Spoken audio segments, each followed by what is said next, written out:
Bonjour à tous, je ne sais pas si la musique adoucit les mœurs, en tout cas le geste a été perçu comme un signe de détente ce matin par les Sud-Coréens qui vivent près de la frontière avec la Corée du Nord, dans ces villages où on est bombardé de propagande nord-coréenne, alors des deux côtés d'ailleurs, qui sont envoyés par d'immenses haut-parleurs.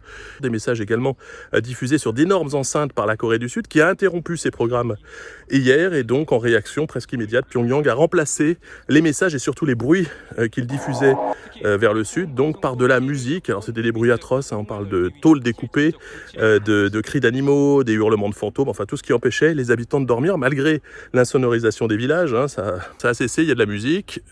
Est-ce que ça va durer? En tout cas, ça fait partie des promesses de campagne du président élu, Lee Jae-myung, qui vient d'être élu et qui avait promis d'atténuer les tensions entre les deux Corées. Donc on verra si ça continue. Pour l'anecdote, et j'ai interrompu ma petite séance de sport ce matin pour vous raconter ça, parce que c'est une bonne nouvelle, en tout cas perçue comme une bonne nouvelle ici. Eh bien, quand j'ai été sur la frontière faire le portrait d'un colonel suisse, il y en avait encore, c'était au siècle dernier, il n'y avait pas encore internet pour la radio, et puis il n'y avait pas de réseaux sociaux.